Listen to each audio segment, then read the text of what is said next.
Our daily Bible reading today comes from Isaiah chapter 45 through chapter 47. And our daily devotional today here at Carrollton Christian Fellowship comes from the beginning of Isaiah chapter 45. And what we see with Isaiah chapter 45 is the Lord is here calling out and prophesying and giving Isaiah a prophecy about a coming king. This individual is none other than King Cyrus.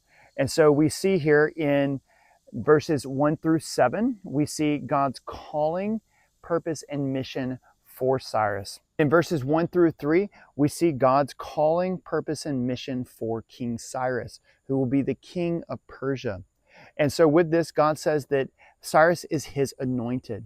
So what this means is that God has a very specific purpose and mission for Cyrus to carry out and to go forward in. And then we see that God says that I held his right hand. And so God here, he is saying that he is the one who strengthened Cyrus, and he is the one who equipped him, and he is the one who caused him to complete the work and the calling and the accomplishment of bringing destruction upon the Babylonian Empire. And so the Lord is saying here that it's by none other, no other plan, no other wisdom, no other strength, none other than my plan and my strength in how Cyrus was able to accomplish this. Then the Lord says, all of this is so that you may know. So the Lord here, he announces this 200 years before it ever happened and before Cyrus ever came onto the scene. The Lord announced this so that when it happened, that Cyrus would give glory and honor to the Lord. And Cyrus will say, wow, this is what you did in and through and by me, so therefore what can I do for you?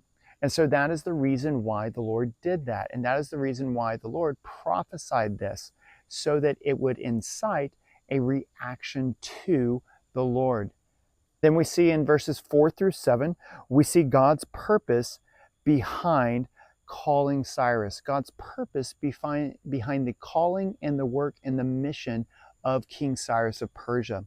And the first reason was to bring Israel back to Jerusalem, to bring the nation, the tribe of Judah that had been taken into captivity by Babylon. If we remember, the northern tribe of Israel, they had been taken away by the Assyrians many years before.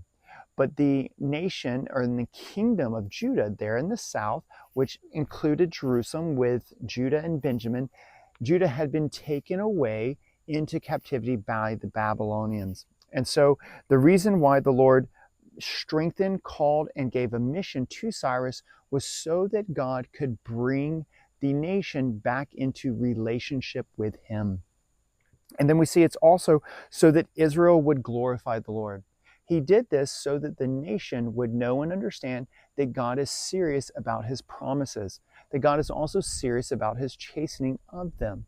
God said that the reason why that they were being sent into Babylon, a place with many idols and a place where they would have too many idols that they would even come out of their noses, so that Israel would get sick and tired of following after other gods other than him. And so the Lord kept his promise and kept his faithfulness and did it in the way that he did it so that the nation would bring honor and praise to him.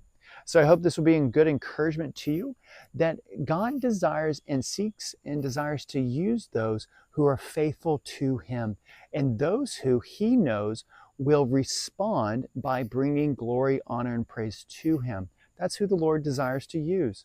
And so I hope that this will encourage you to step out in all of the areas that the Lord may be calling you into, to be obedient in them, and also to bring honor and glory to the Lord through them. So we look forward to seeing you tomorrow. So take care and have a blessed one.